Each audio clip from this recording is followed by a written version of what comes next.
Hi guys, welcome back to my YouTube channel. My name is Jacinta. If this is the first time here, thank you for stopping by. In this video, I'm going to be sharing with you guys how to cut and sew this sequence dress. If it's what you love to learn, kindly watch till the end. And if you subscribe, kindly hit on the subscribe button below and also turn on your notification bell to get notified whenever I upload a new video. So without wasting much time, let's jump right into the tutorial.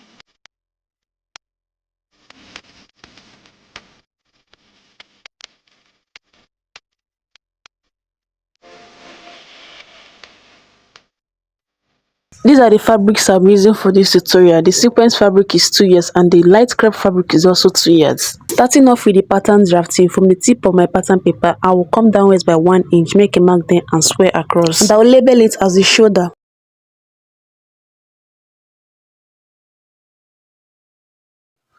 Placing my tape on the shoulder line, I will mark 10 inches downwards, which is my bust line, and 16 inches, which is my half length, and square across. And I will also label the lines.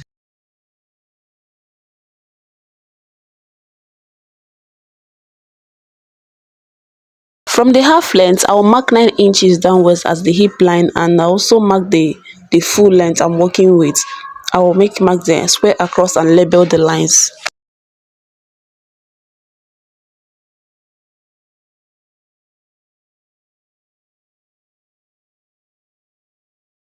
On the shoulder line, I will mark half of my shoulder measurement, which is 8 inches, and on that 8 inches, I'm going to come downwards by 1.5 as my shoulder slope, then come in by 3.5 inches also on the shoulder line as my neck width. I'll use my ruler to connect from the neck width to the shoulder slope. Placing my tape on the shoulder slope, I will mark 7 inches downwards as the armhole level and connect with a straight line. Then on the point where the armhole level ended, I'm going to extend the line outwards and label that chest line. I'll mark the midpoint of this straight line, and on that midpoint I'll come in by ½ inch. Then on the chest line, I'm going to mark quarter of my bust circumference and use my armhole curve to connect from the 1.5 inches shoulder slope to the ½ inch I came in by to quarter of my bust circumference that I marked on my chest line to form my armhole curve. For the neck depth, I'll place my tape on my shoulder line and come downwards by 7 inches and connect it to the neck width of 3.5 inches. Now for the dart on the bust line, I will mark 3.5 inches, which is half of the nipple to nipple measurement, and on the half length I'm also going to mark 3.5 inches, same on the hip line. I will use my straight ruler to connect the 3 points. This straight line is the dart line. Placing my tape on the half length, I will come downwards by 6 inches on the dart line, and on the half length I'll come in by ½ inch on both sides of the dart line. I'll connect the ½ inch I mark on both sides upwards to the dart line on the bust line and downwards to the 6 inches I marked. On the bust line, I will mark part of my bust circumference and add 1.5 inches sewing allowance. I will also add 1.5 inches sewing allowance on the chest line. On the half length, I will equally mark part of my waist circumference and add 1.5 inches sewing allowance. On the hip line, I will do the same. I will divide my hip circumference by 4, mark it and add 1.5 inch sewing allowance. On the half length, I will replace the 1 inch dart because I will be removing this dart. On the full length, I will minus 3 inches from my hip circumference, divide it by 4 and mark whatever you give me there, and I'm also going to add 1.5 inch sewing allowance. I'm going to connect all the points with my ruler.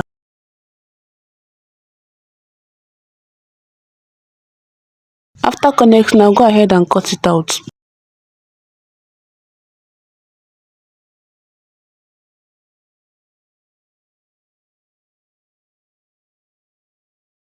What I'm going to do now is to eliminate the dart. To do this, I'll cut open the half length. For this upper part, I'm going to redirect the dart legs to the armhole this way.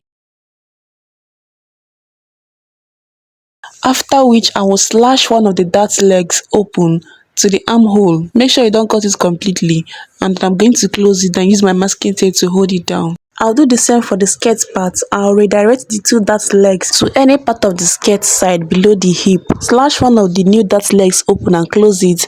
Then use my masking tape to hold it down as well. I'll bring the upper part and the skirt part together. As you can see, there's opening at the center. I'm going to get my pattern paper and place underneath. I'll use my masking tape to hold it down, but make sure that the center fronts of the upper part and the skirt part are together. With this, you have successfully eliminated the dart of the front pattern. Now for the back pattern, I've gone ahead to rule and label the shoulder line, bust line, half length, hip line and the full length. I'm going to mark out 1 inch from the shoulder down to the full length for zip allowance. On the shoulder line, I'll mark half of my shoulder measurement, which is 8 inches. On that point, I'll come down by 1.5 inches for the shoulder slope. On the shoulder also, I'm going to come in by 3.5 inches for the neck width. Then I'm going to connect the neck width to the 1.5 inches to form my shoulder slant.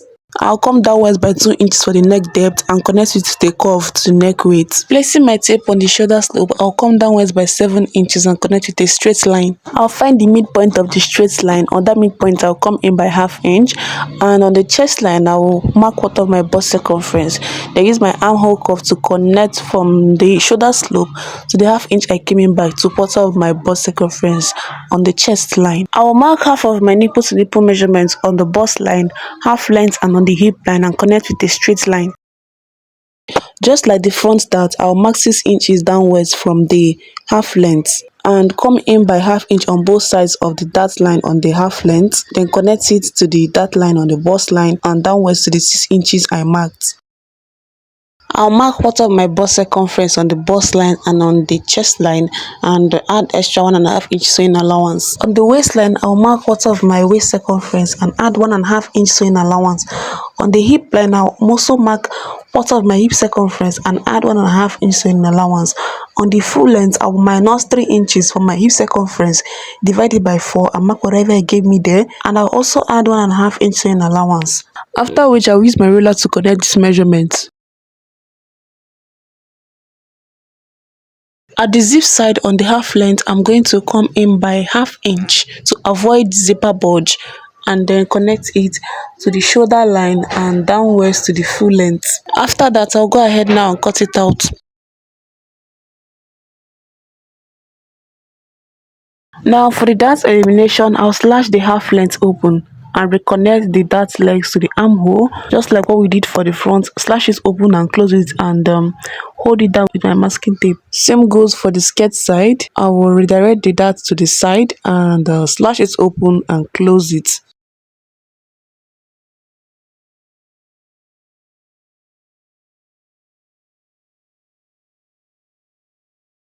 I'll place the upper part and the skirt part together, making sure that the center back meets. Then I'm going to place another pattern paper underneath to close the gap. Then use my masking tape to hold it down. I was on drafting. Now I'm going to cut it on my fabric. So this is the sequence fabric I'll be using. I'm going to trim off this down part. I have folded my fabric into two and I've placed my pattern on it. I'm going to cut it without adding any allowance because all the allowance we need have been added on the pattern.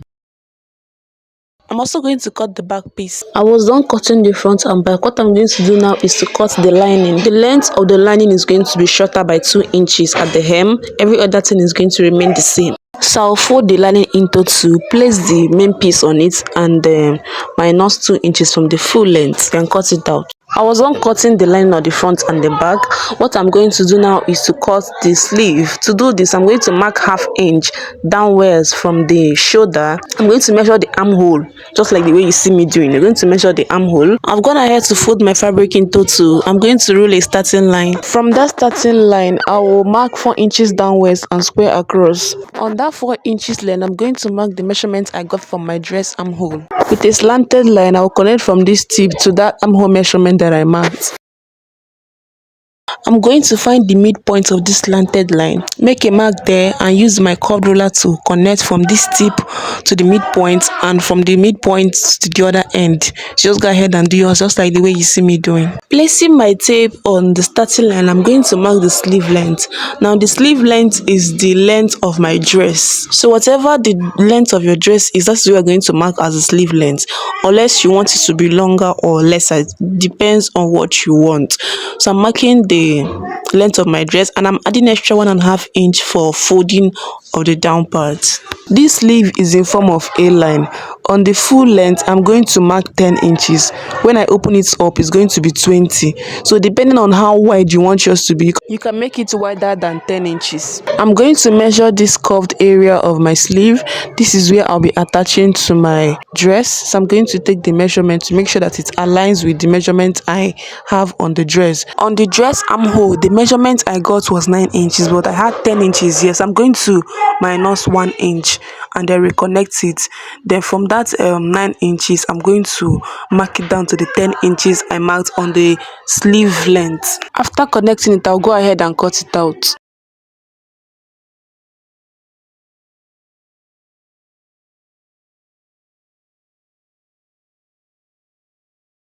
I was done cutting, so I notched the center of the upper part. I'm going to use this now to cut the second sleeve. What I'm going to do now is to turn the neckline of the front and the back. To do this, I'll place the fabric and the lining front facing front and use 1/2 inch to sew the neckline. I'll also fold the down part of the lining only. The sequence, I'm not going to fold the down part. I'm going to leave it the way it is. I will do exactly the same for the two back pieces. I was done turning the neckline, as you can see.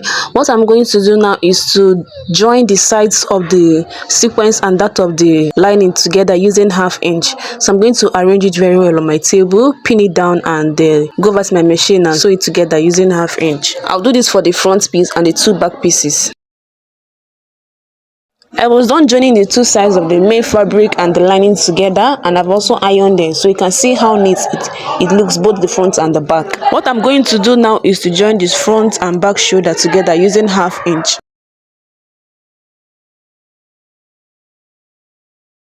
I have folded the down part of the sleeve using the 1.5 inch we added. What I'm going to do now is to fold the two sides of the sleeve using 1 inch. You know that the sleeve is going to be open, so you're going to fold the two sides of the sleeve from the armhole down to the full length. I was done joining the front and back shoulders, as you can see, and I've also folded the two sides of the sleeve, as you can see. So what I'm going to do now is to attach the sleeve to the dress. Placing the sleeve and the dress front facing front, I'm going to use 1/2 inch to sew both sides of the armhole. I was done joining the sleeve. What I'm going to do now is to close the two sides of the dress. I will start from the armhole of the dress. I'm not going to close the sleeve. I will start from this point. I'll pin the two sides of the front and back together. I'll mark 1.5 inch on both sides because that's the sewing allowance we added, and I will sew it down to the full length.